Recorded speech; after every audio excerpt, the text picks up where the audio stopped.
whimsical, so unpredictable, here on the SNL Network.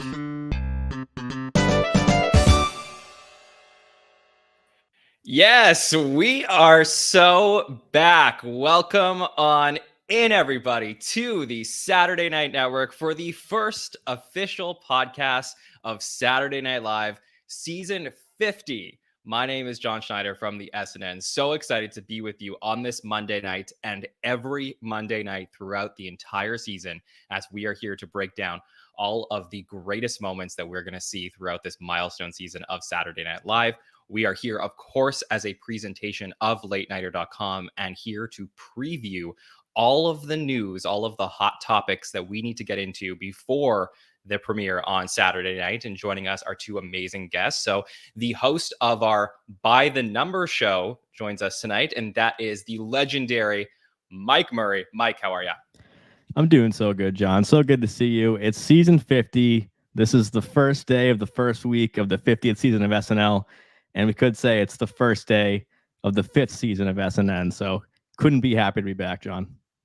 Yes, that is true. We are actually 5 days away. The night of the premiere will be our 4th anniversary and the real start of our 5th season. But yeah, I mean, the first thing we ever did here on the SNN a few years back was a preseason roundtable. So we've been doing this every single year to preview the season and just get through and talk through all of the news that comes out. It sort of trickles in. That's how the preseason works in SNL land. So it's fun to just come together and talk through everything. And joining us as well is one of our amazing producers here at the SNN and a great podcaster herself. And that is Amanda Barkin. Amanda, how are you?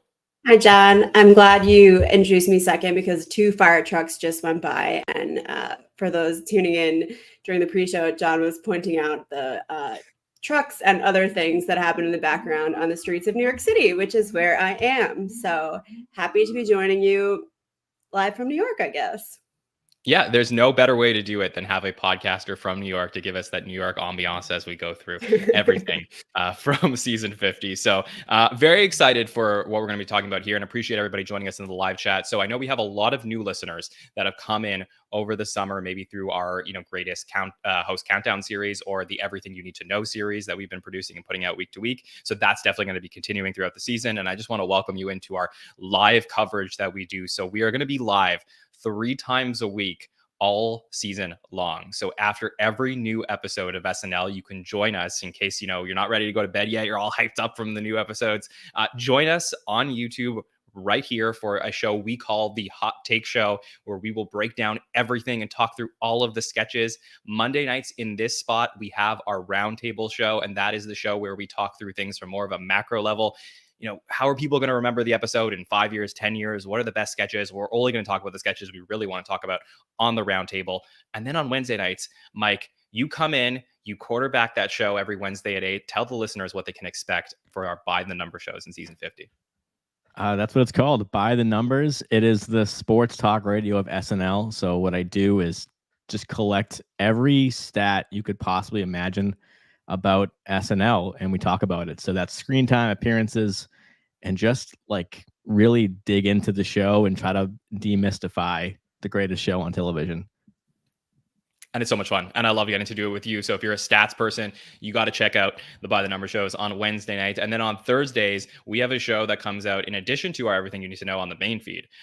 We have a show that's just exclusive for patrons. So if you go to patreon.com/the SNL Network, you'll get an extra bonus show every week where we do some sort of NFL film analysis, sort of like that for SNL, where we have the patrons vote on the sketch that they want us to talk about even further. We watch it together. We talk about the moments. Should this person have come in at that time? Did it make sense? And we draw it out and figure it out. So that's a show just for patrons that we're going to produce every week. We're also going to have interviews along the way with current cast members, former cast members, drafts, many fun things that we're going to be doing throughout the season. So really, saying this at the top of the season for the first of maybe 100 podcasts we might do throughout season 50.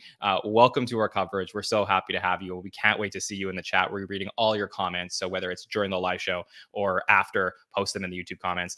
Love getting to interact with all of you. So that's a summary for what's happening here at the SNN throughout season 50. Very excited for all of that. But, when we weren't live last week, some major breaking news broke on Wednesday afternoon. So we were waiting. And then finally it happened Wednesday at 4 p.m.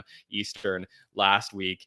big news broke that the first 5 hosts and musical guests were announced for season 50. Probably the most excited anyone's ever been for host announcements, I would think. And, who's going to get that premiere spot? Will we get alumni hosting? Will we get returning hosts? All of that stuff. So we have questions that are answered for about the first 25% of the season. And because we haven't gotten a chance to talk about it yet, I'm so excited to bring in Mike and Amanda's thoughts on these hosts and musical guests who are headlining these first shows. So coming up in 5 days from now, we have our season premiere with host Gene Smart and musical guest Jelly Roll. So 2 first-timers are coming in. So we're going to post our very beautiful graphic that our team puts together that we post on social media. So here we go. Season 50, episode 1, September 28th with Gene Smart and Jelly Roll. So I'll read the announcement that SNL sends us when they do these embargo releases. So here we go. SNL will launch its milestone 50th season on September 28th with Gene Smart hosting for the first time. The 6-time Emmy Award winner just won her 3rd Emmy for Outstanding Lead Actress in a Comedy Series for her work on Hacks, streaming on Max. Jelly Roll will make his musical guest debut, currently on tour. The Grammy Award-nominated artist's new album, Beautifully Broken, will be released October 11th. So, Mike, I know, you've looked at so many different seasons, points in the show's history. How are you feeling about this first episode with the headliners we got? A little bit of a surprise that they're one-timers, or is this exactly what you expected? Definitely surprised it's a one-timer in both ways, host and musical guest. We're going to see the other 4 all returning. So the fact they're doing the first show to kick off the golden 50th season, that's a surprise. But I know that Hacks is huge right now. I probably will watch it this week. For Gene Smart, I have seen her in one thing. I like to shout it out because it's a great movie. Had it on VHS at my uncle's house. He had 2 VHSs, Fantasia and Homeward Bound, The Incredible Journey, starring Gene Smart. So that's where I know her from, little 93 movie. So I'm excited to see her. It'll be just fun to get that new energy for the first show. I mean, I think premieres generally, like, people get really excited for them. In hindsight, they look back and say that they're not that great. We saw that with Pete Davidson's show and Owen Wilson's show, I feel like. But I think this will just have like really good vibes, and it's going to be, I don't think the host will dominate the show as much as the politics will. And for Jelly Roll, I think he's like becoming a household name, so that makes a ton of sense, even for a first timer. So here's a good question from our friend, the J Morgan 2010 in the chat. Is Gene the oldest host of a season premiere in SNL's history? Mike, do you have that on tap? Yes. As a 73-year-old, oldest premiere host of all time, the oldest before her was just a few years ago, season 45, Woody Harrelson, who was 58. So big jump right there. Yeah, and I love it because I feel like older hosts who are more experienced should be there to carry this moment. Could it have been an older host who has been a part of the show's history? Certainly, but I think that Gene Smart does, carry a little bit of gravitas when you open the show with somebody who has this experience on stage in so many different roles. So, Amanda, how did you feel about this premiere announcement with Gene Smart and Jelly Roll? I felt shocked, but then immediately excited. And I think it makes total sense. I don't know if at this point I conflate Gene Smart with Deborah Vance, which is the character that she plays on Hacks, who is, a storied, decorated comedian who does stand up and is like constantly monologuing. So it seems quite perfect for her. I wonder if we will get a Hannah Einbinder cameo, who is her co-star, whose mother is Lorraine Newman, I think. Yes, original cast member Lorraine Newman, who has never appeared on a canonical episode of Saturday Night Live besides the first 5 seasons. Could she potentially appear on the first episode of season 50 with the connection to Gene Smart? I mean, that is a great question that we all are anticipating potentially on Saturday. That would get me so hyped, John. Yeah. I'd be running through the wall. Yeah, and it's funny because, like, I don't know if you guys get this at all, but, like, I know Betty White was a little bit of a different situation. She was a little bit older, had, probably like obviously there was a campaign to get Betty White on the show, but I do get like a little bit of Betty White vibes from what we're getting. This is like Betty Light in a way, because I feel like there's a movement of people who have been talking about wanting Gene Smart to host the show for a while. So, Amanda, this was a very exciting announcement for me. Yeah, I mean, it's Gene Smart. I think it's going to be, I have no I'm not worried about it. I immediately feel like it's in good hands. Jean Smart is a industry veteran. She knows what she's doing. She's hilarious. She's confident. She's lively.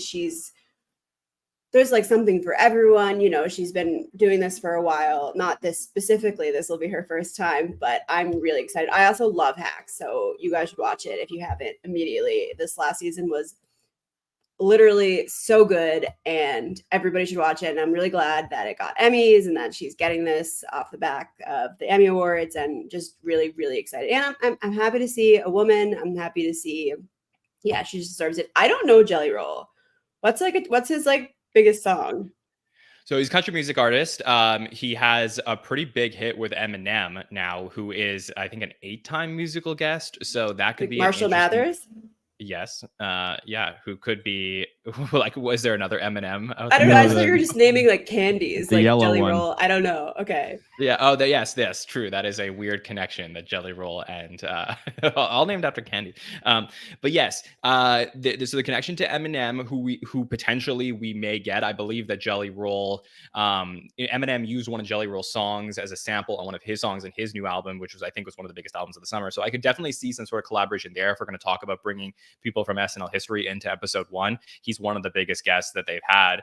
And then he has a recent song that's very popular with Machine Gun Kelly. So, you know, somebody who was on the show over the last few years recently. So Jelly Roll, yeah, not Eminem. Jelly Roll. Yeah. So there's definitely something there. So it'd be interesting to see for sure. Jean Smart for me, I remember her, and again, I don't get to talk about this show very much on here, but my other favorite show of all time is 24. And Jean Smart played Martha Logan, the first lady in a couple seasons of 24 back in the day, and she was so fantastic on that show. Mike, you were a 24 guy, right? Remember that? Correctly? Never seen it, sorry, but I know. I thought, okay, sorry, yeah. So yeah, she was absolutely fantastic in that show, and I think she's going to be so great. So I think this is one we're all, you know, sort of tempering our expectations because it is the premiere of the 50th season. But I don't mind that they gave us this. I think that there was a very strategic and deliberate decision by SNL marketing to put out multiple hosts during this release so that, you know, we weren't disappointed by, hey, a couple of one-timers and then like, who knows what's going to happen next. It doesn't really feel like 50, but I think the fact that we have some other big names coming up makes us totally okay with just, hey, we have a blank slate. We don't know what the premiere is going to look like. And I think that's exciting. So I'm pumped. Anything else on the premiere, Mike? Well, you mentioned Betty White. She was, of course, the oldest SNL host in history at 88, and Jean Smart is the 7th oldest host in SNL history. Wow. Yeah, that's awesome. So really excited for what we're going to see on Saturday with these two. So that's going to be week number 1. Then week number 2 is coming up with a host that, you know, there was a few episodes last year that people could not stop talking about. The one in the first half of the year that was definitely, you know, the best of season 49A was that Bargatze episode that nobody had any expectations for. This stand-up comic who's known for being, you know, a super nice guy comes in and just delivered. Like the writing was superb. We had amazing sketches with Washington's Dream and other sketches that night. The whole episode is really strong. And they come in with a very notable musical guest in SNL history with Coldplay. So let me read the release for them. So Nate Bargatze will make his second appearance on SNL as host on October 5th. Bargatze's The Be Funny Tour continues this fall with dates nationwide. Coldplay will perform as musical guest for the 8th time. The band's 10th studio album, Moon Music, will be released on October 4th. So, you know, Bargatze, you know, he's definitely ingrained in now the show. I believe he's friends with a couple of writers now. I think on CBS in December, they're doing a Nate Bargatze special, and I think Mikey and Streeter are going to help write that one. So this is not surprising for me at all that we got him back. Is it surprising that he's coming back so soon, Mike? Like, you get him right away at the start of the season? Well, I'm sure his tour and stuff had things to do with that. But yeah, it is crazy. Less than a year turnaround. He hosted last year on October 28th and now back October 5th. So they must have really wanted him back. And I understand why. I was so thrilled when he got the call last year because a lot of people didn't know who he was and they don't necessarily go to stand-ups that often as they should, I think. So, and his episode just killed. I mean, people were talking about it that aren't even SNL diehards or not even casuals. had seen that Washington Stream sketch and other ones too. That whole episode, top to bottom, was great, I thought. And so yeah, I'm pumped to see him back, because it's nice when you get somebody from outside a little bit to come into SNL and kill it, but to reward them with a second chance like that, I think is even better. The show should do it more. And if I remember correctly, the ratings for his episode were insane. And that's, people who were watching not knowing it was going to be as good as it was. And part of that is just he's so popular in, the southern United States, and he tours there, and it's just as a stand-up, like there's just like an area of the United States that just loves Nate Bargatze. And Red now State he's Nate. just yeah, exactly. And now he's getting mainstream appeal. So it's really cool because, in 1 year's time, we go from an absolute, like, who the fuck is this, to, wow, we are so excited to get Nate back on the show. Amanda, what are your thoughts on him coming in for episode number 2?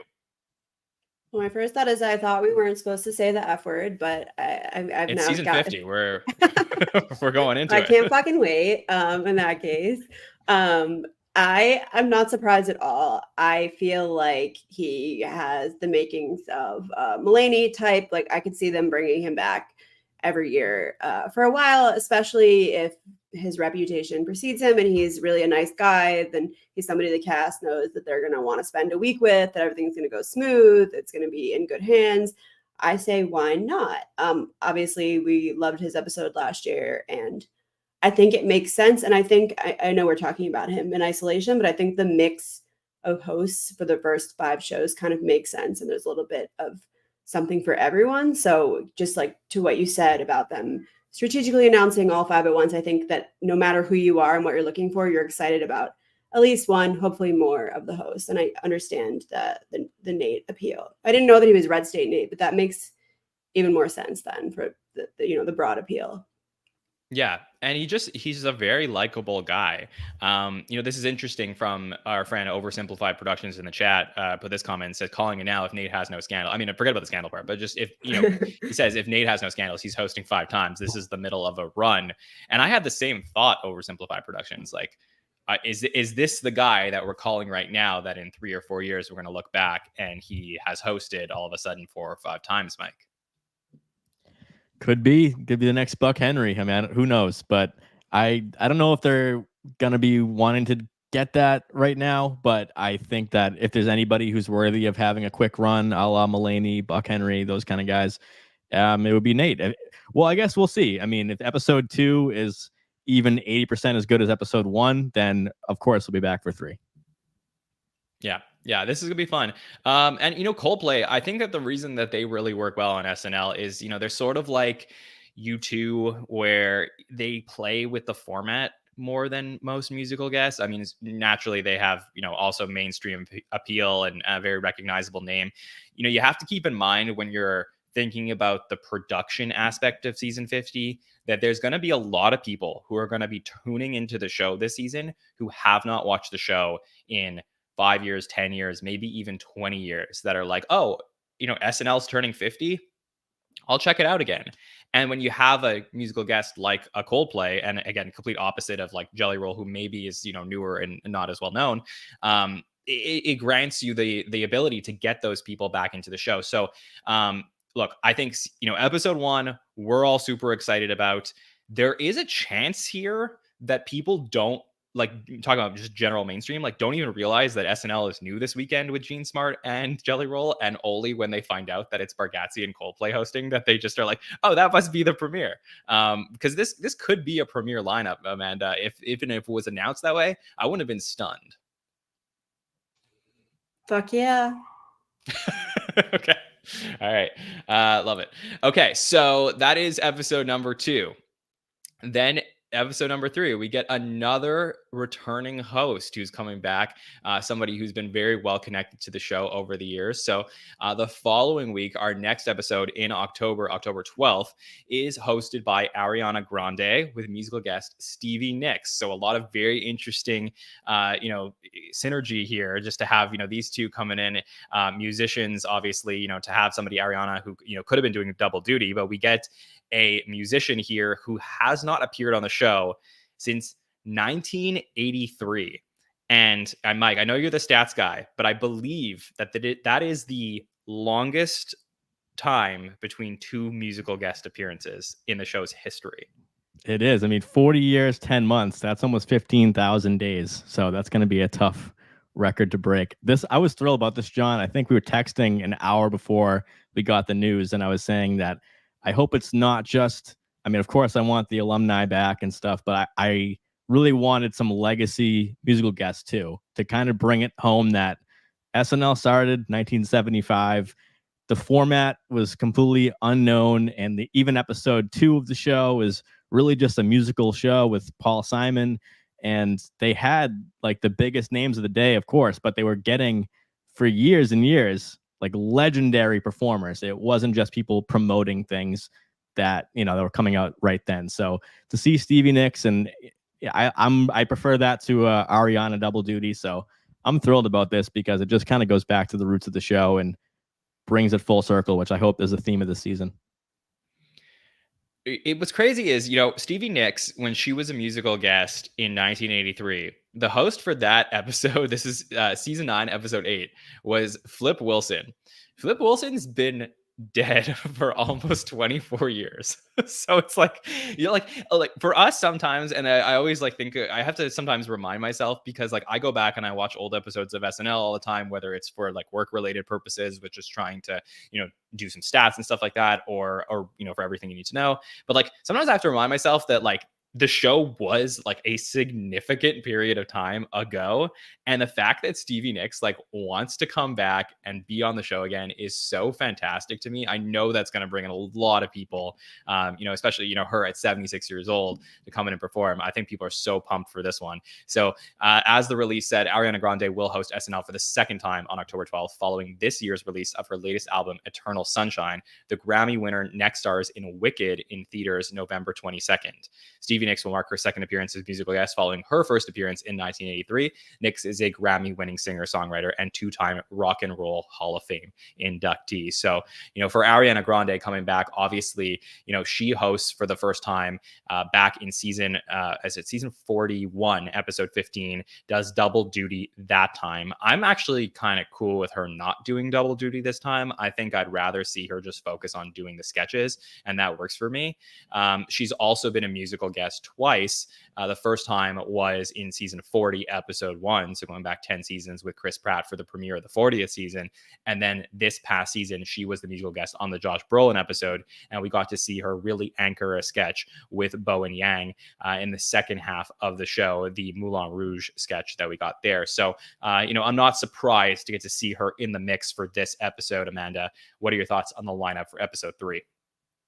No thoughts, just vibes. I really can't wait. This was the most exciting pairing for me when the announcements came out. I'm freaking out about Stevie Nicks. That's crazy. I agree with what Mike was saying. It's kind of a reminder that this is Saturday Night Live, and these are the caliber of the musical guests that they can pull. I would like to see the Rolling Stones play for the 50th, and other bands and artists of that caliber. But Ariana is that as a singer-songwriter, and also that as a host. So I'm really excited, and I'm let her host. She's exhausted.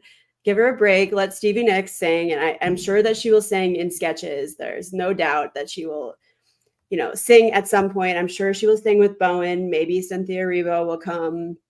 There will be some Wicked promotions, obviously, as there was last year. I really can't wait. I think that she's so unbelievably talented, and I'm excited to see her anchor the show. When you say she's exhausted, just because I'm not always up on the new lingo, what does that mean? She's literally tired, or is that what does that mean? No, I mean exactly exactly what it means. Yeah, she's tired. She had an album last year. She's at this movie. This movie is being released in 2 parts. She's going to be promoting it for over 2 years. She's got to be dyeing her hair blonde every other day. She's exhausted. I mean, literally, she's got to be tired. And I'm sure that this is a dream for her also. Stevie Nicks is her musical guest for her 50th season of Saturday Night Live episode that she gets to host during, her blockbuster year. That's it. No notes. Yeah, and Mike, I feel like we can't talk about Ariana Grande without talking about one of the greatest love stories in SNL history between her and Pete Davidson, who met on the show, got rapidly engaged, and then it all blew up. And then And nothing happened with Pete Davidson's dating life after that. So that's even more we know nothing. significant. Yeah. Yeah. I mean, there's going to be a retrospective about those kind of things. We were talking about Larry David in the top hosts countdown this summer, and I was discussing the Larry David as Bernie Price is Right sketch. They had Melissa Villaseñor playing Ariana Grande at the time. Pete's dating Larry David's daughter Cassie, and just like I had to go through the whole cork board with the strings and just trace the Pete Davidson steps. Yeah, and again, I mean, like we're not Dumois, but like as far as we know, Ariana Grande, I think she's on the market, so you never know what might No, happen. she's Right? not. Okay, so Amanda, fill us in. What's the deal? She's famously dating her co-star. People call him SpongeBob because he played SpongeBob on Broadway. He does not play SpongeBob in Wicked. There is no SpongeBob in Wicked, but that is a common misconception. You'd be surprised. But as far as I know, also not Dumois, but maybe look at Dumois more than you two. But I think she's still dating him, who she was married at the time, and she's now divorced from her husband and seeing. I think his name is Ethan Slater. Is that? Yeah, oh, yeah, okay. that's what Scott says in chat here. Ethan Okay. Slater. All right, so SpongeBob on maybe Broadway. maybe we get an Ethan Slater appearance on this episode. You never know. So something to look out for here. I doubt we will get a Pete Davidson cameo for episode number 3, but who knows? For Ariana's episode? Yes, I said I doubt it. And moving on. All right, let's go to our next show, the 4th in a row that we will have here. Another really exciting host and musical guest pairing, 2 people who have been pretty well involved in SNL history, coming in for October 19th with host Michael Keaton and musical guest Billie Eilish. So this will be a lot of fun to also, we get Billie Eilish, who's a former SNL host a few years back. So Michael Keaton hosted the show 1982 with musical guest the New Joe Jackson Band. So that's also a long time ago. Then comes back 10 years later, hosted 92 with Morrissey. And then in 2015 with Carly Rae Jepsen. And then now here with Billie Eilish. So obviously a very long career for Michael Keaton. But as the press release said, Keaton will return to host SNL for the 4th time on October 19th. The award-winning actor stars in Beetlejuice currently in theaters, and Goodrich in theaters October 18th. Billie Eilish will take the stage as musical guest for the 4th time. The Grammy-winning artist will launch a worldwide tour this fall in support of her newest album, Hit Me Hard and Soft. So, again, I'm really pumped about these announcements. Just a fun pairing that we had here. For Billie, musical guest, again, very recently, last season, was the musical guest for Kate McKinnon's episode, the Christmas episode. Previously had been a musical guest for Woody Harrelson, the season 45 premiere that we had, and obviously did double duty in season 47. So, Amanda, I mean, how are you feeling about this duo that we got here for episode number 4? I feel good about it. The last thing I saw Michael Keaton in, I think, was like the Purdue Pharma, what was it called? Dope Sick. That was the last thing that I think I saw him in, but he's great. All of his, happy to see him return. I knew Billie would come back, I think, this year. I wonder if for the 50th season, they have to kind of give hosts and musical guests who have been, putting in work in recent years, the opportunity to come during this year if they want. Do you think that's possible? I don't know if they have to. I mean, I don't think they have to do anything. I just think that they probably want to. Like, they want to have people who, I think they like, if I was them, I think anything's on the table. You got to get the biggest names possible. Obviously, you're dealing with people's schedules, so that's like a huge thing to try and figure out and do the crazy map of like when we can get everybody. But Billie Eilish, one of the biggest names in the world, and maybe they said, okay, well, we gave her a chance to double duty before. We don't need to have her host this season, so let's try and get her in as a musical guest. And Michael Keaton, as somebody obviously, has hosted, very far apart from each other, like at least 10 years apart. It's very interesting to see his trajectory on the show, because Amanda, I've always said, like, my take on hosts is like, my favorite thing is to see them come back at different stages of their lives. Like, I think that's the best possible thing you can get from a host, is then like check them out from 82, from 92, from 2015 and 2024. Like, that is so cool. And I'd rather see that than a Mulaney hosting, 5 years in a row type of thing. Right. Yeah. Mike, how are you feeling about this pairing? This is the most, I don't want to say exciting, but I'll say, actually I will. I'll say exciting because Billie Eilish, as I mentioned, legacy performers, I would put her in that category. I think she's the musical guest of the 21st century for SNL. It was like Miley for a bit.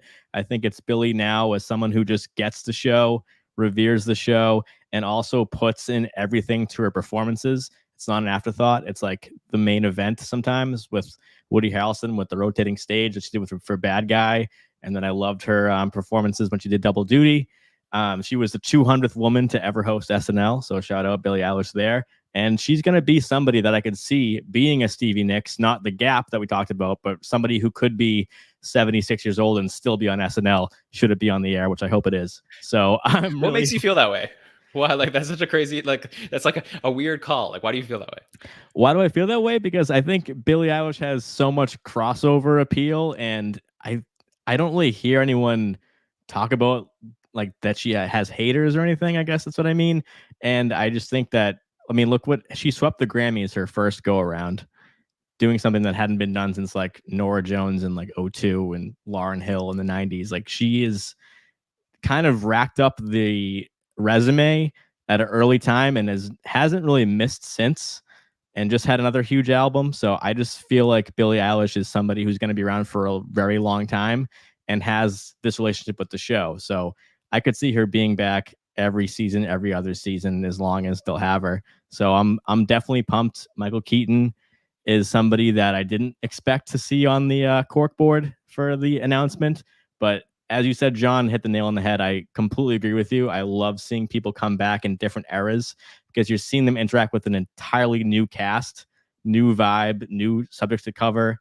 And also an older host, born a week apart from Gene Smart. Random fact right there. But just, and I'll just, throw this stat out there, that this is the breaking the record for the highest average host age through the first 5 episodes by over 5 years. So season 7 had an average age of 47.97. This one's average age 53.04.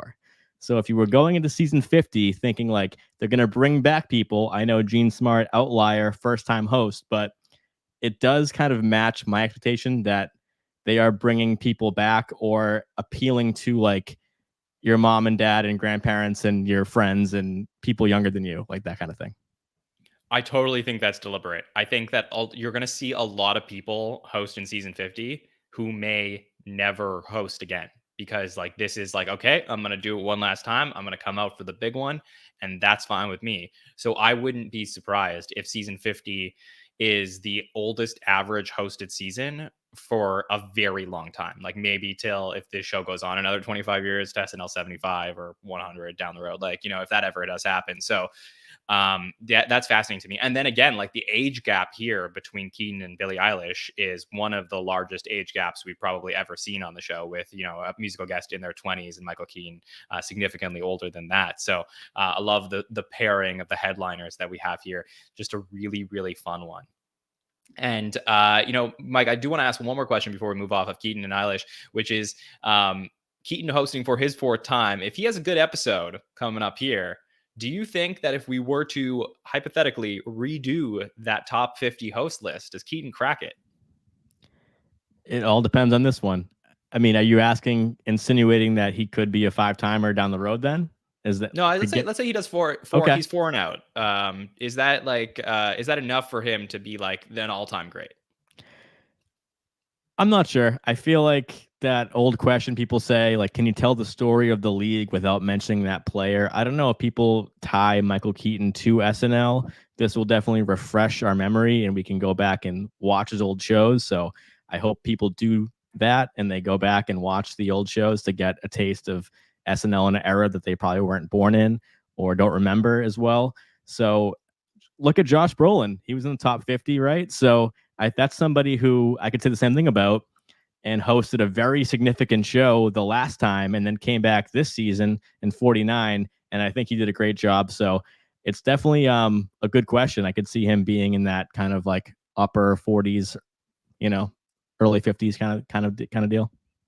Yeah, he came in at 88th on the list this past summer. So, yeah, not near the top 50, but I think, if we were to do it again after, I think he comes a little bit closer. So it'll be interesting to see. I think he'd have to have a pretty epic episode for us to get him into And to that your spot. stat, John, other than Miskel Spillman, anyone can host SNL contest winner. This is the second biggest age gap of 50.29 years. So we had Miskel Spillman and Elvis Costello way back then, and now we have Michael Keaton, Billie Eilish with a 50-year age gap. We had Brendan Gleeson and Willow a couple years ago. That's the fourth of all time behind Betty White and Jay-Z. Wow. Yeah. Just how many episodes was Billie Eilish alive for while Michael Keaton hosted SNL? Not many. So, one. Yeah, just one. So that's fun. So that'll be 4 in a row. This is the most that they've done in a row, I believe, since season 46, where they did 6 in a row. So 4 in a row is a lot. I do hope that by the 4th episode, the writing doesn't stop, because of 50 and them being excited about everything. Like, I hope they continue to bring it, but I know it is tough to write 4 weeks in a row.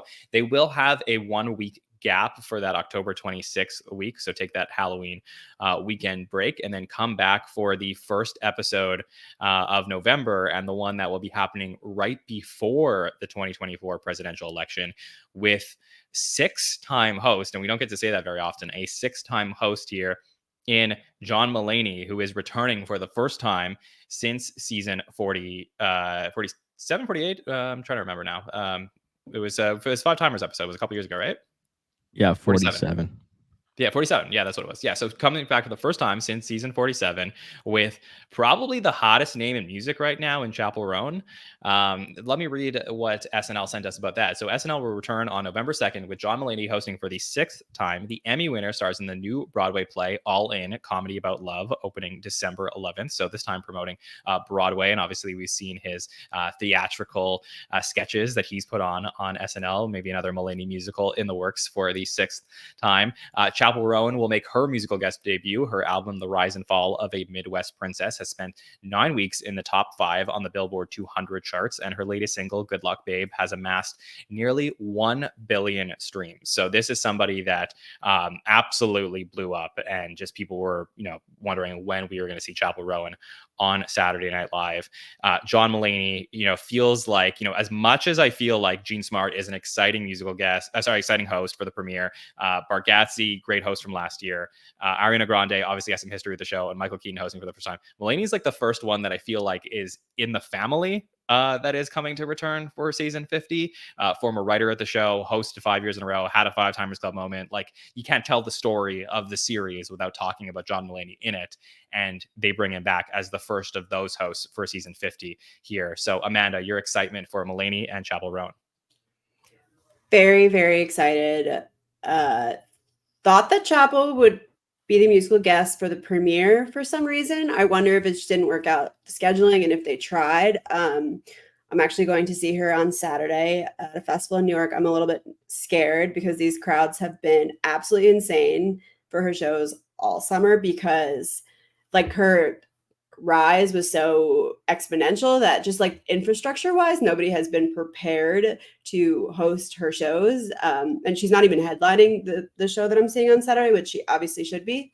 So yeah, hopefully, I don't know if it's like going to be like a Taylor Swift type situation at 30 Rock, in my opinion, in the standby line and elsewhere. So very, very, very excited. I think Mulaney is also a good pairing for her because he's a vet, and I think that not just his comedy, but his personality is a little bit more understated. Like, he's like comes off as a laid back guy. He's not super in your face. That's just like his style, is that he delivers, but in an understated way. I thought that Mulaney hosted 48, but I guess No, it was 47. Yeah. So then that means he crazy. hasn't been back at the show since like Marcello, Longfellow, and Devin Walker, which is just kind of interesting to think about. I know that's only just over 2 years ago. Go ahead. Nobody remembers this, but he did appear in a pre-tape last season. I believe in the premiere. He was in the PDD short. So that was it, where they were like seeing like young versions of themselves Right. performing. But like it was like obviously he wasn't really like there. But yeah, it is weird. Like he was just there for so many years in a row. He became like old reliable, and then now it has been a couple years since we've seen him. And I truly wondered, Mike, if that was it for Mulaney in terms of him hosting. Like 5-0, like he did his part. He's going to be an epic host forever. I think we had him like pretty close to the top 10, if not in the top 10 for all-time hosts. And now he comes back for his 6th time. Are you pumped? So pumped. I completely agree. I figured that he had his 46 during, the early COVID season when they had that 6 in a row. Mulaney hosted, and that was right in the middle of his struggles that he was having, and he pulled that show off. And he came back, he was clean, and he was, doing his 5-timer jacket and had a great 5-timer lounge. And I kind of did feel like, all right, this is the saying goodbye to John Mulaney on SNL. Let's do one more musical. Let's get him in the club and just, thank him for his service. I do think if it wasn't a momentous milestone season, he would not be hosting. But I think John Mulaney, as a lover and fan of the show, and is probably bowing to, to that and saying, you know what, Lauren, I'll come back. I'll do another show. So who knows? Maybe as he gets older and see how his career goes, he might want to come back. But the last time did feel like a goodbye to Mulaney. So I'm very excited to see him because I did not expect him at all. And John, there's been 13 6-time hosts. And this just dawned on me just this very second. If you look at all the alumni of the show, SNL, so people who worked on the show from cast to writers, he is now joining Tina Fey as the only 6-time host, right? With Chevy Chase. All right, so it's 3 right there. But like, that's kind of crazy. You would think that maybe a Sandler or a Will Ferrell, he could get there, I guess. But it's John Mulaney, Tina Fey, and Chevy Chase. Yeah, I guess you can argue Scarlett Johansson by marriage, but sure, but she's the last entry into the club. Yeah, well, that goes to my point, which is like I've had a theory for the last like 10 or so years that a lot of hosts want, because the 5-timers club and the 5-timers jacket has been like so idolized, that a lot of hosts want to get to 5 and then they're like, I'm good. Like now I'm ingrained in this exclusive club and I don't need to come back anymore. Whereas like back in the day, it was like a pretty big deal to host, 7, 8, 9, 10 times. But now there's not as much made besides like, Alec versus Steve and like who's going to have the record and stuff like that. Like the Platinum Lounge, as great as that sketch was, like never became like a huge like popular thing. Like I would guess the casual viewer has like never seen that sketch. So I think that because the 5-timers club has, had a life of its own, hosts in general don't necessarily care to come back to host a 6th time, which is why, you have Mulaney now at 6, Scarlett Johansson, who comes back in season 45 and obviously is married to one of the head writers and a big part of SNL history in Colin Jost, and Tina Fey, who's been ingrained in the show. They all come back because they have that other affiliation to the show. But it's really been since Drew Barrymore in season 35, going back like 15 years, since a host has been like, oh, sure, I'll come back a 6th time. Like it's not that often that we get that. Obviously we've had like Tom Hanks and Goodman and Steve host and Alex host since then, but those are sort of like a different tier. So it's interesting to think about like, is Mulaney too close to the show where it doesn't matter, or could he make a big deal out of hosting 6 times that some of those 5-timers maybe consider also coming back for a 6th time? Just something to think about. Yeah, go ahead, Amanda. Do you not think that Emma Stone will come back? Well, that's the thing. That's what I'm saying is like, I think that she naturally, you would think that she would, but just hosts haven't done it. Like if you think about all the hosts, let's call it since season 40 that have joined the 5-timers club in Melissa McCarthy, Dwayne Johnson, Jonah Hill, Will Ferrell, Paul Rudd, Mulaney, Woody, Emma Stone, Kristen Wiig now. I mean, again, we just haven't seen it. Obviously Emma and Kristen haven't had that opportunity since they both hosted last season, but it's just like, you would think that Emma could host the show 10 times, but it's just I have a theory that like maybe that it's not as exciting on the 6th time. Like they reached the peak. there's been 25 5-timers, and now this will be 13 6-timers. So I guess half of them have come back. But you can probably go through the list and make a case of why it made sense. But I agree with you, John, that there might be just like, I did my 5 times. Like, I can only hurt my resume now. I don't need to come back. That's why I'm glad that Mulaney is. I think it really depends how much you love the show. And I don't mean that to suggest that people who do not come back do not love the show, but I think that we probably don't talk about enough how difficult it can be to host and how like draining of a week it is for people who especially are not used to it. So I think that if it's not that it's just about accolades, but if you want to, reach that milestone and that's your goal and then you do, then fine. You don't put yourself through it, year in and year out. But I think if you really love the show, which I suspect John Mulaney does because he worked in it for so long, then you don't really care so much about reaching the milestone. Also, based on Mulaney's stand-up, I feel like he's always in the building. So he's always going to be appearing in things no matter what, and is probably always down to spend a week there. Yeah. And this could be something I'm making up, but like, I feel like there is like a little bit of a stigma of like, okay, I'm 5 and it's like getting an EGOT, right? You're like, okay, well, I've done it, like I don't need to get anything else. I've won all the awards. So, for me, I think it's really cool that we have somebody hosting for the 6th time here. And of course, if Emma, in 50 or 51 hosts for a 6th time, then I'll be championing that. And I'll be very excited about like, okay, will we eventually get, some people we haven't seen in a long time host again, a la like a Timberlake, coming back to maybe do it. Yeah, that would be good. Okay. So those are our 5 headliners for the first 5 shows of the season. So very excited about this. There will be 2 more shows after the Mulaney show in a row, the first one being that show after the election. So I definitely know a host who's been in that spot before, who many people assume might be in that spot again, but we know nothing. So we shall see. And then there will also be 3 December shows. So we'll have a 10 episode first half of the season. They are definitely front loading because we are expecting there to be a major celebration happening in February for the 50th anniversary with, the Radio City stuff and obviously SNL 50 on February 16th. So it'll be very interesting to see what the schedule looks like in the back half. But yeah, it's going to be very exciting to cover all of these episodes in the first half of the season.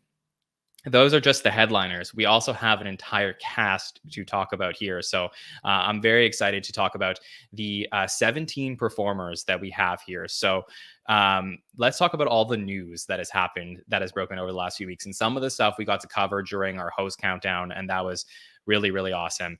But, just now sort of taking a step back and analyzing what we do have here for the 50th season. So people who are out from the previous season. So out are Punky Johnson, Molly Carney, and Chloe Trost. Some surprises, definitely, from that list. In are 3 new featured players, Ashley Padilla, Emil Joachim, and Jane Wickline. So we have the same number as the previous season. We also have some promotions, including Marcelo Hernandez, Michael Longfellow, and Devin Walker in their 3rd seasons, all becoming repertory players. So we have 14 repertory players. We have 3 featured players.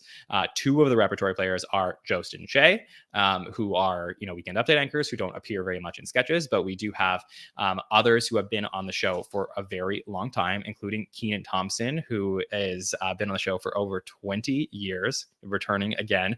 Some storylines to think about. I'm very excited to, to talk through this. Could this be it for Keaton? And I'll get Mike and Amanda storylines in just a little bit. We also have some other veterans who've been on the show for a long time. Mikey Day, who's been around since season 42. Heidi Gardner, who's been around since season 43. Ego Wodem since 44. Since 45, we got Chloe and Bowen. Then season 46, Andrew Dismukes, who was a writer previously on the show and then joined the cast. Then 47, James Austin Johnston and Sarah Sherman. Season 48, Marcelo Longfellow and Devin. And, there's so many interesting things that we could think about with all of these cast members. And Mike, I would love to know, what are you most looking forward to with this group of 17? What are your expectations that we might see? Well, I have to address the elephant in the room of I haven't been able to comment on the departures. And, John, you were on this right away when we had the first cast member depart the show. So we had Punky, Molly, and Chloe Trost. So on the By the Numbers show, Wednesdays after live shows, 8 p.m. Eastern. I do this stat called the power ranking, where we take every piece of data and assign a number to it, and it becomes a season average. And at the end of season 49, the bottom 3 finishers from the bottom to the top were Molly, Chloe, and Punky. So if you want to know what's going on at the show, you just look at that number, because I'm almost frightened of the power ranking now. It's too powerful. I don't know what to do. I almost feel like I could bear responsibility, and I feel terrible. But that's how the stats shook out. So tune in season 50 to see how the power rankings finished this year.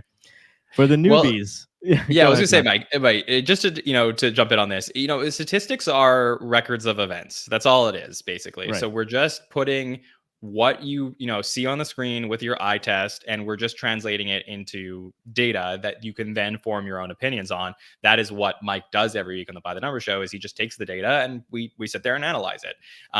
There have been people at the bottom of the power rankings who haven't been let go, but in previous seasons. But in this case, we do have, people who are near the bottom who, haven't done as much on the show as maybe we would have hoped that they would have. And as a result, they are no longer there.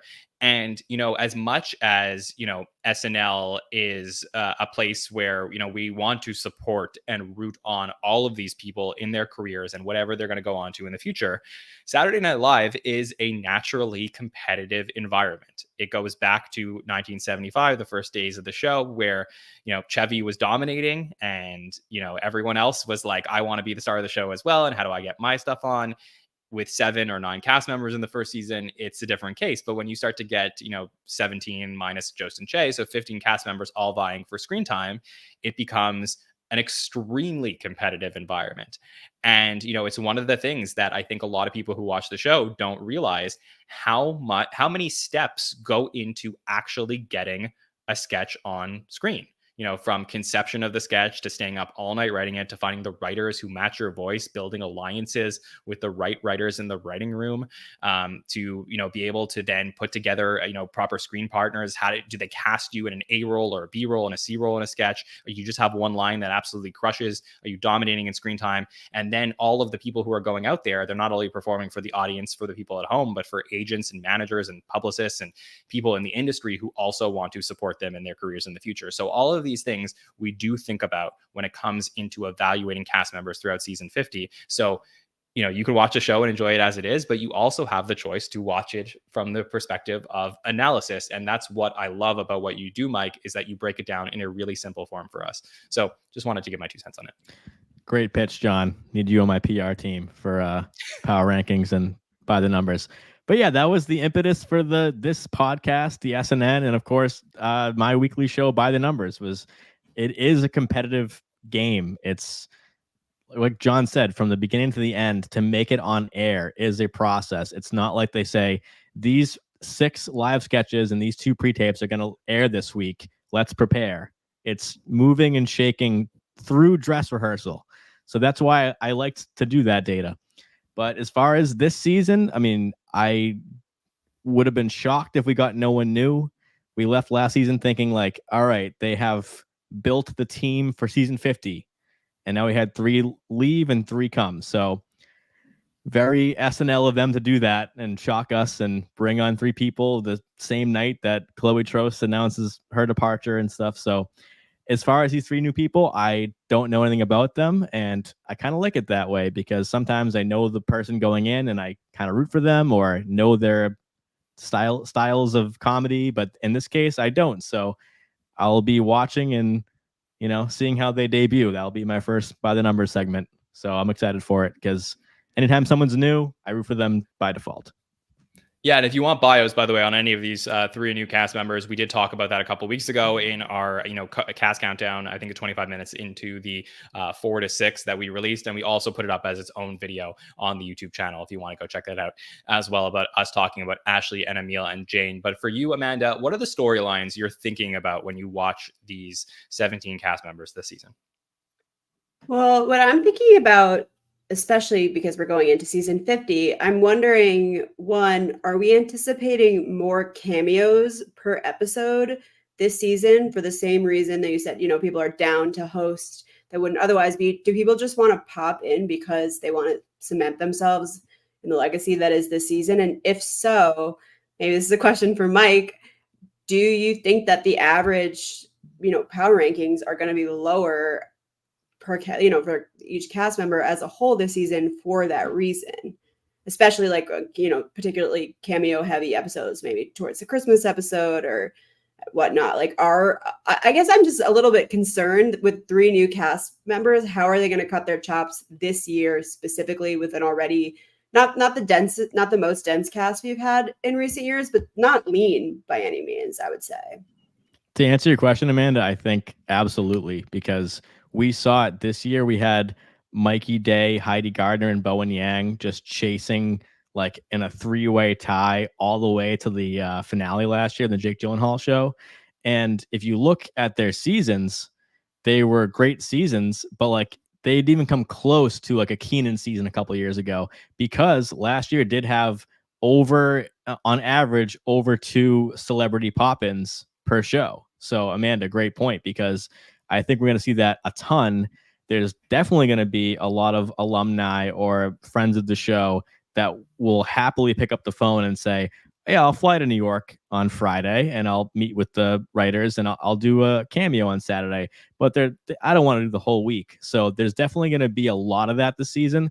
So it's definitely going to be a tough season, much like the season 46 small cast sketches for COVID, small audience, when we had Lauren, Punky, and Dismukes, who had pretty rough starts because it was all political. It's an election year, and guess what? It's season 50 and an election year. 3 newbies.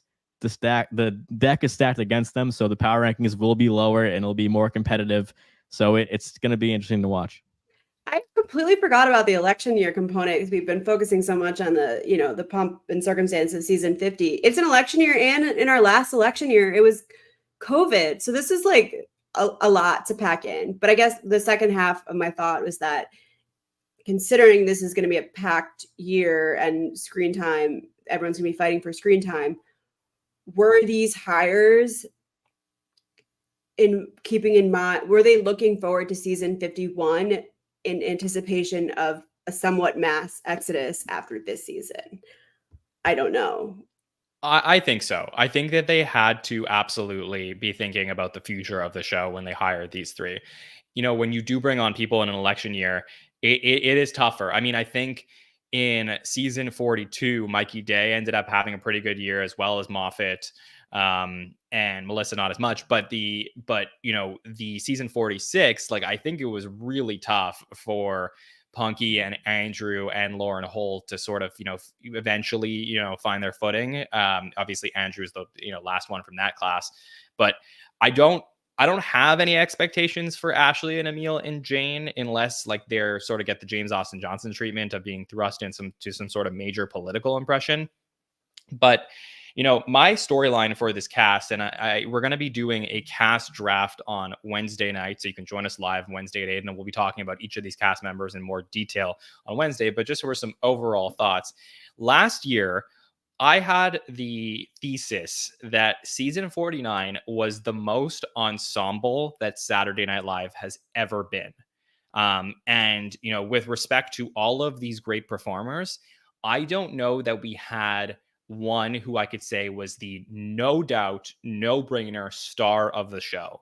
And I think for almost every other era or every other season of the show, you could make an argument that somebody was the absolute star of the season. I think Heidi had a fantastic year. Mikey was really good.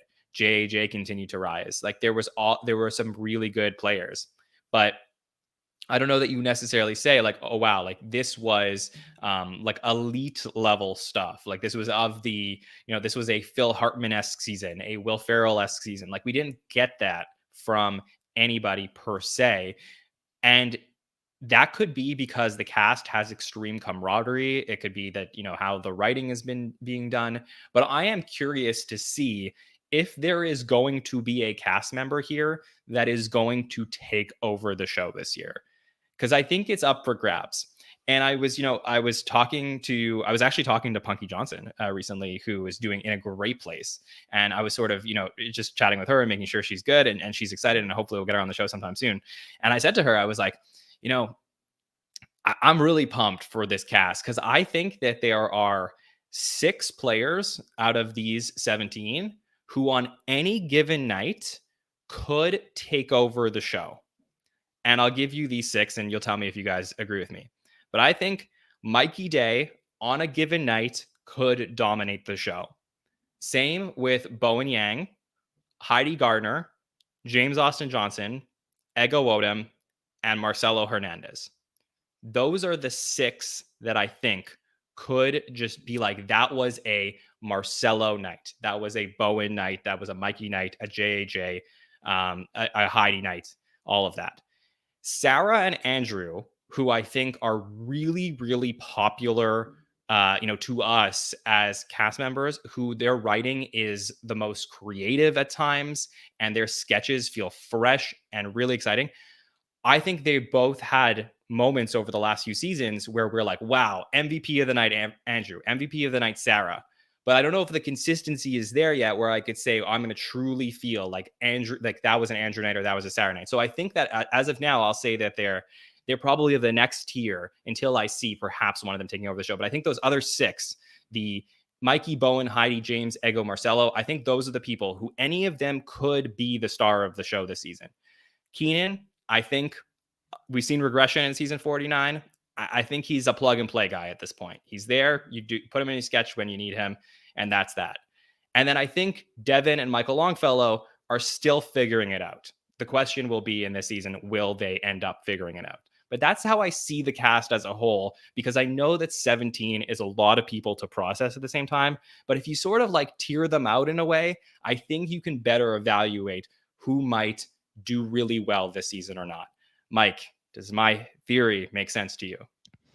Yeah, no notes, John. That's the tiers that I would put out there because, like you said, there are some people who could eat up a ton of screen time, but you wouldn't necessarily say like that's a Keenan night the way you would with Kate McKinnon, Cecily Strong, and Keenan of a few years ago when we started podcasting. Keenan was like completely coming through. We were saying we haven't seen Keenan like this in years, and we said it about Mikey a season later. So for sure. And that's why it's interesting to see. I'm so excited for Saturday night. I don't want to wish the season away, but this is going to be a season to look back on for sure as the final season for a lot of people, I think. So with having those, 6 people and then a tier below them to see if the tier below them stays on, even like a Chloe Fineman and Ego Odom, like they have great nights, but are they at the point where I didn't become Kate McKinnon in my 3rd season? Now I'm a respected, trusted player now. I think it's time to move on, or is it time to become the next tier?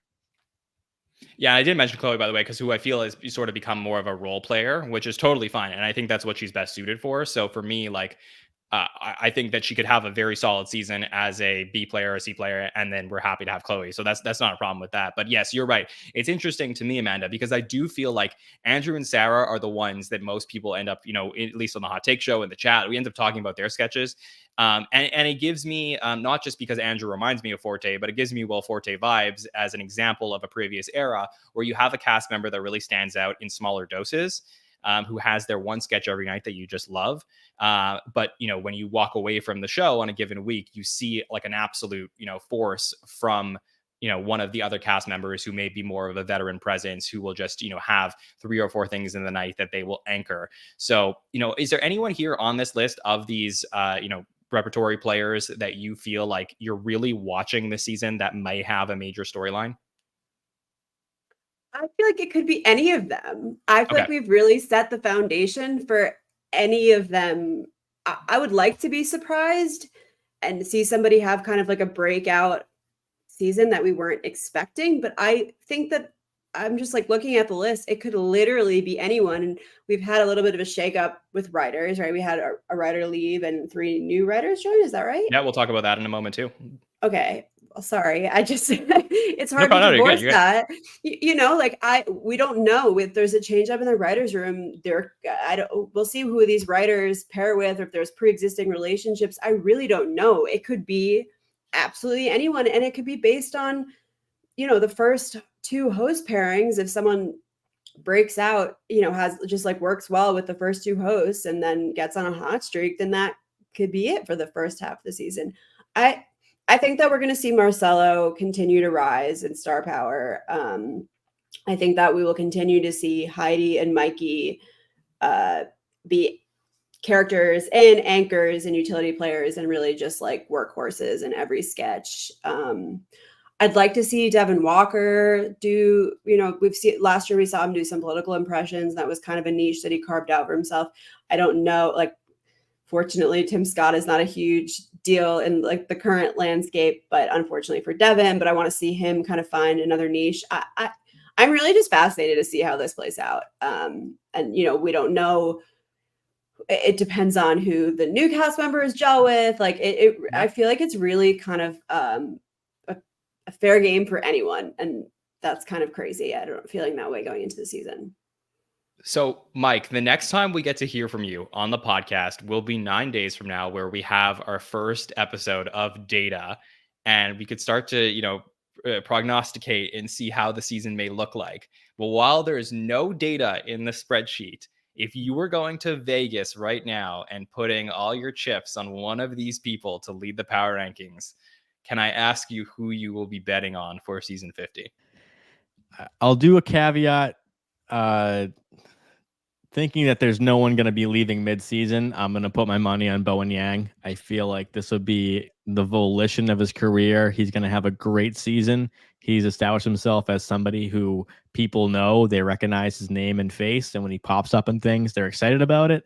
So with all respect to the Mikeys and Heidis, whom I love dearly, I think Bowen Yang has become the breakout star, where he's only been on the show since season 45, at least as a cast member, not a writer.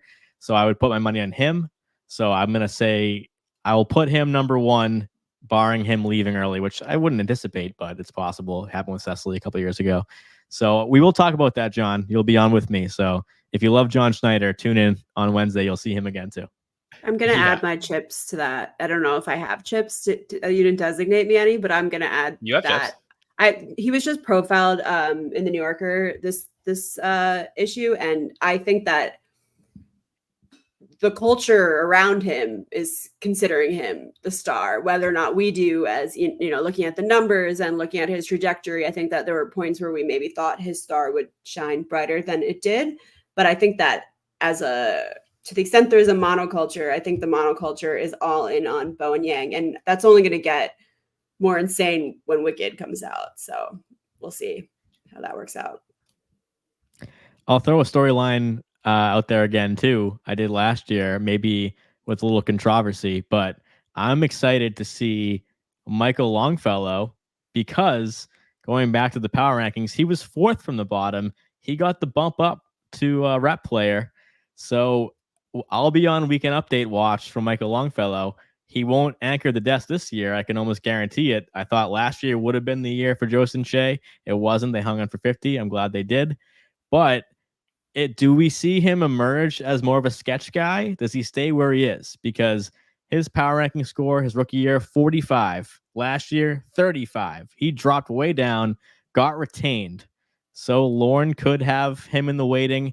If anything, if he left the show, we would have said, oh, it was never meant to be, and we'll see what he does next. This year, Michael Longfellow, will he be an update correspondent, and that's where he gets his bread and butter? Or will he actually become like JJ has become and be more of like a utility guy? Because if not, it does seem like he's on the bench for update. So I will put those thoughts out in the universe once again for 50 and 51.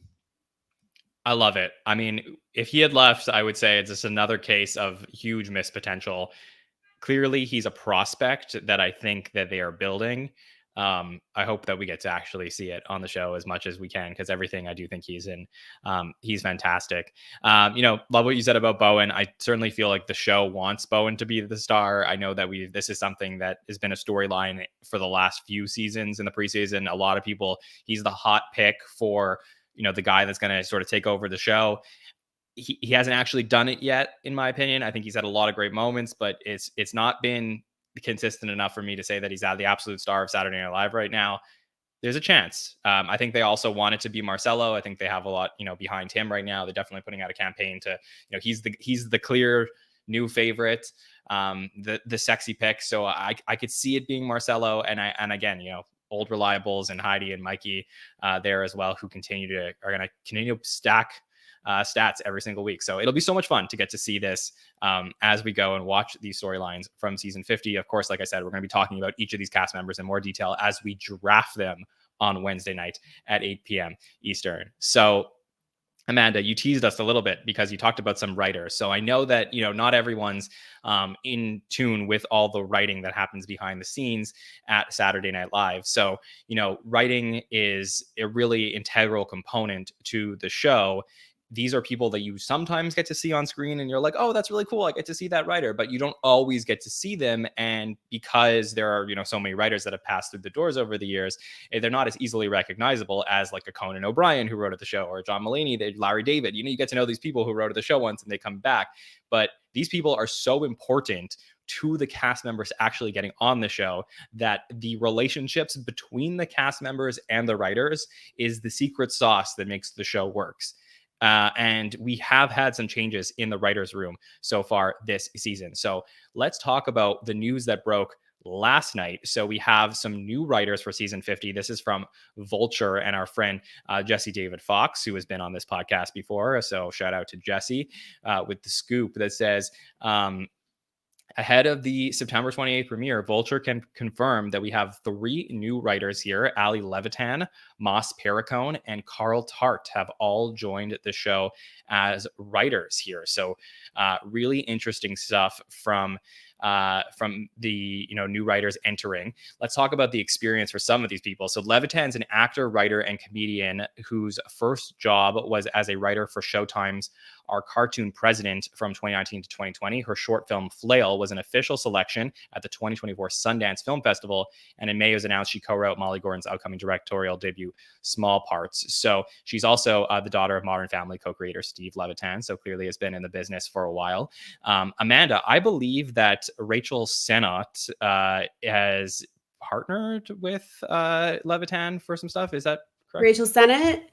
Yeah, well, Sennott. Yeah. She's in the Molly Gordon cinematic universe. Like they're both in Shiva Baby, and Rachel made it. I think that Molly Gordon did too, and they're both really close with Io. Like they're all in the same circle. So that makes sense. I'm gonna look it up. Yeah, so that could be an interesting one, especially if we're talking about who from Saturday Night might appear on the show at some point. So there's a connection there. Perricone is a stand-up comic and writer who has worked on Patriot Act with Hassan Minaj, Beavis and Butthead reboot, The Other Two, and Velma. So Perricone. So this is an interesting one. If you look up Perricone on Instagram, you're going to see a lot of photos of Perricone and a former SNL cast member, Chloe Trost, who seem to have been doing a lot of work together. So that is definitely like a passing boats in the night type of thing of like, what if Moss Perricone was there to write for Chloe Trost?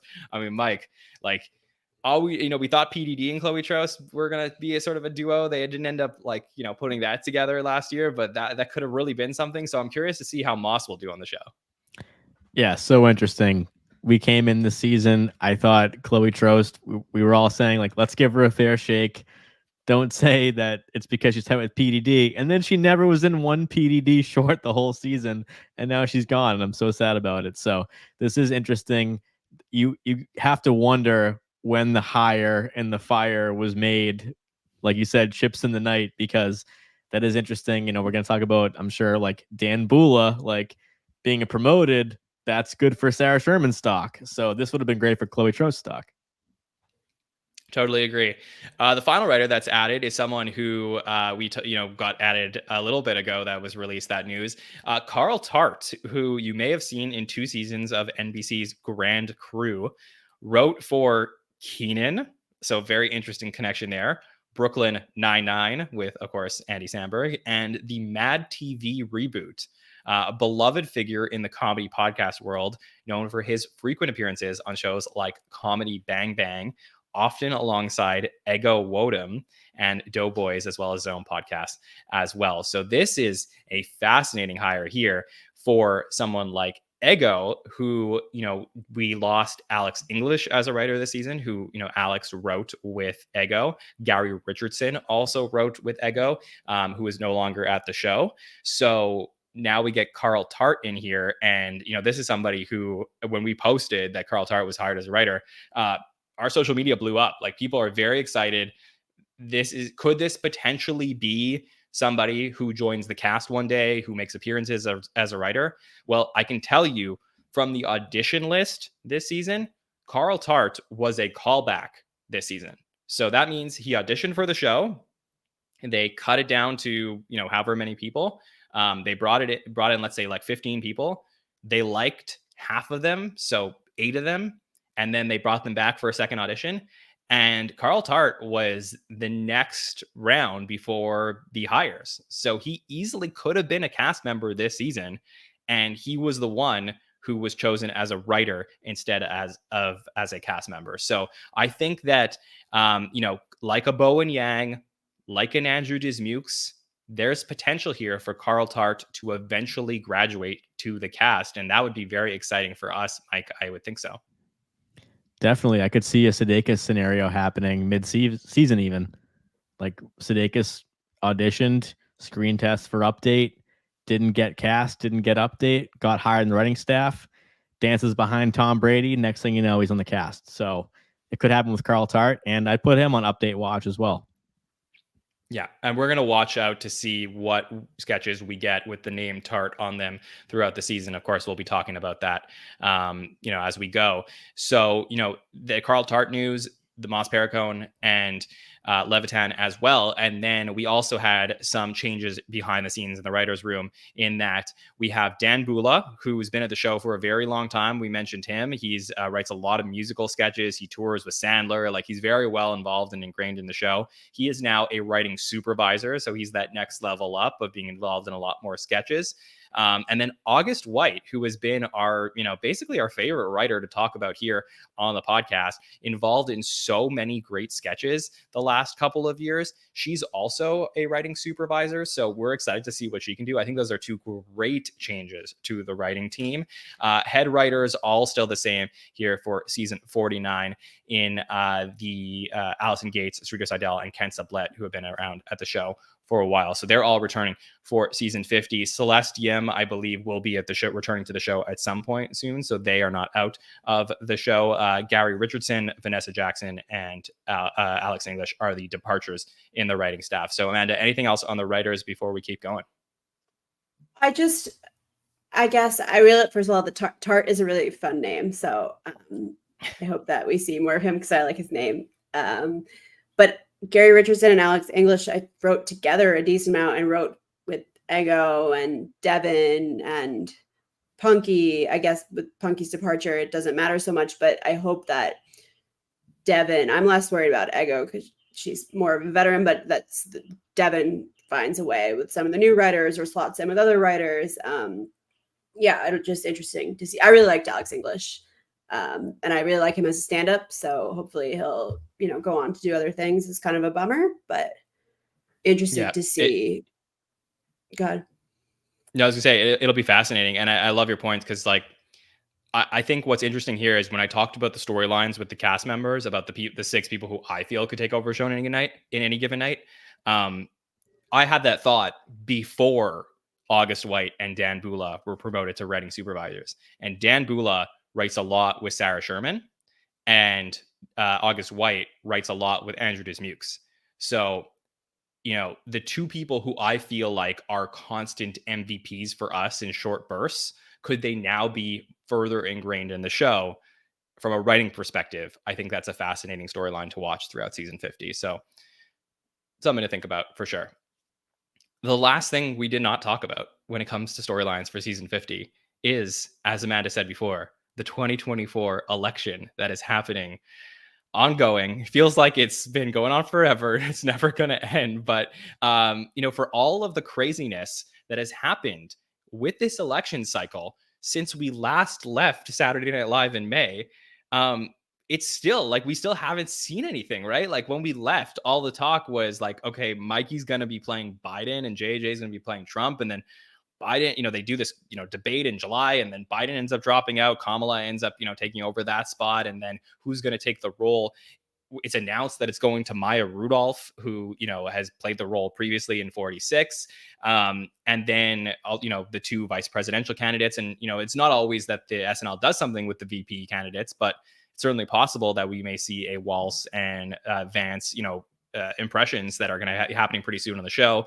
Rumor has it that people like Steve Martin were called to play Tim Walz.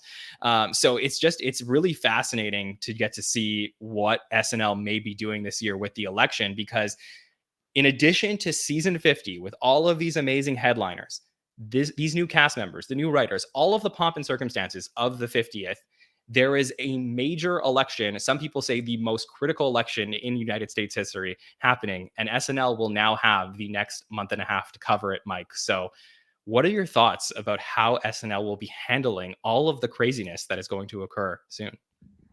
It's going to be crazy. I was marinating on this last night. I think it was because of Lauren's quote a couple days ago, kind of hinting that the Jazz Trump could be ending, because he's saying that we've seen a new, older, slower Trump, and maybe his Trump, which I think is the best ever. Like, we got to see him and Gillis in that episode last year. I thought they're the two best Trump impersonators we've ever seen, in my opinion. And now we're seeing a newer Trump, so we might get a new impersonator for him. So that right away kind of gave me this thought of this season, thinking back to 2020. So kind of two things. One, I think Lorne loves to be the guy with the big Rolodex in the phone book. He loves to bring people in. There's nobody like him in New York City that can call anyone, can get Paul McCartney on the phone, and also get someone you would never think to be on SNL could appear. So it could be anybody from the cast of Past to any celebrity. So with that in mind, I am expecting some really off the wall, like risk-taking political satire this year. I know that they want to keep it a little bit lowest common denominator for everybody to watch season 50 and get the jokes. But I think that the Jim Carrey experiment, I would say Lorne would consider that a success, to bring somebody in on a contract and play Joe Biden in the debates and have this whole take on it. I'm expecting that there will be some very fresh new takes and not the same old stuff. I know we're getting Maya back. She's the 26th most screen time getter of the last 6 seasons. A lot of that due to hosting and playing Kamala Harris in season 46. So we're going to see that. I wouldn't expect that impression to change too much, but it will. I'm sure Maya's not going to just rest on something that she did in the past. I just think that the political satire this year will be kind of bonkers, and you're going to see maybe like 6 people play Trump, or you're going to see like wacky shit on the stage. Why? Because I just think that a lot they haven't really hit the political satire the way that they've wanted to in recent years. I think they've had some swing and misses, and I think that they're really going to be bold for the amount of viewers and this election that's so crazy, and people want to laugh at it, and they don't want to just repeat the news. I think it's going to be like insane. But isn't that a writing problem? I don't know that that's a impression problem. Like JJ's impression is perfectly fine. Problem. Yeah. It is a writing problem. I mean, I'm not like criticizing the writing. I'm saying that I think that they don't want to play it safe this season, and they're going to just like bring in like hit after hit with the cameos, but not just make it like, oh, wow, like Matthew Broderick's here, and now like John Lovitz is here. It's going to be like some fresh ideas with the impressions, because everyone, as you know, you go to Twitter when like the VP gets named, like who's going to play this guy, who's going to play that guy, now like this girl's in the news and this guy is doing this crazy thing and this governor candidate is doing, like, they're going to do, I think, out of the box stuff, and we have no idea what's coming. I think, yeah, I see what you're saying, and I could buy it. I just think they're asking the wrong questions, if that is the thing. Like I know that it's easy for the general public to be like, who is playing this person, and that being the most important thing that's happening here. But like, if you go back to, we actually interviewed James Austin Johnson in the beginning of June, and it was a great conversation. JAJ gave us like way more time than he was supposed to. Like, he gave us 45 minutes. We got to talk about his impressions, and I did ask him the question. I said, like, you know, you're doing a lot of Trump monologuing to camera. Why are you doing that as opposed to building a scene with a Trump character in it, like SNL has done for generations with different presidents? And he said, well, he said Alec did it a lot with Trump, where it was sort of a part of a scene. So we wanted to make I guess the feeling for him was SNL wanted to make JJ's Trump feel different than Alex. And as a result of that, they were just going to have him be the guy who was going to basically freeze the scene and talk directly to camera and go on a long monologue. And I think that's where they went wrong. I don't think that anyone saw JJ's Trump and needed a different style of Trump to feel like it was different than Alex. I think that if we opened up season 50 and JJ's Trump was standing at a window with binoculars watching people eating pets, I think that everyone would find that like it would be so different, because everyone would be like, well, this is a scene that they're building. This is what SNL did for generations. I think it's very different than him walking out of a courthouse and just talking to camera for 4 minutes, almost as if it was the real Trump, to the point where people just tune him out. So I think it's a writing style thing and less of a like, let's see which cameo we can bring in to play this character or that character. Amanda, I know you have expressed a lot facially during this whole conversation, so I need to know your thoughts on this. But apparently I do that a lot. I feel like I've been called out recently, like people being like, what are you thinking? I'm like, how'd you know I was thinking something? But I was showing it on my face. Well, you said a lot, so I don't know what reactions you're supposed. I don't mean whatever that. Whatever you want to say. Go ahead. Yeah, go ahead. Yeah. I mean, you guys are. Yeah, I was just listening. My thoughts were, I hope that they don't pander to the lowest common denominator, because I think they're going to lose a lot of viewers if they're going to just, because the current events that are happening right now are so ridiculous. And if they just regurgitate literal things that Trump says without having a fresh take on it or a take on it at all, I think they're going to lose a lot of people. It might not be like the audience that they're trying to capture. If it's not, I don't want to, say anything more or whatever. I think that they need to have a take. I think that last year with a lot of the protests on campuses, I think that what they really just did was just act out some of these scenes that were portrayed on the news in a way that wasn't really that different from how they actually went down. And that's in part speaks to how crazy things are, but also then they have to be crazier. Then you have to elevate it, be more ridiculous in order to have a take on what is happening. So I hope that happens. As for parading in celebrity impressions, if they're going to do that, then these celebrities better have been practicing them all summer. I don't want to see them reading off the cue cards so flagrantly every cold open, because that's bullshit. And if they're going to do that, then put a cast member in instead. I think they can't be half-baked. I'm fine having off the walls cameos and, or impressions throughout the fall or however long these people are in the public domain, fine, but then they better be impressions that are ready to go and worth their salt, and not just kind of hanging their hat on the gravitas of the impressionist being, Robert De Niro, because I don't want to see that personally. I don't think we're getting that.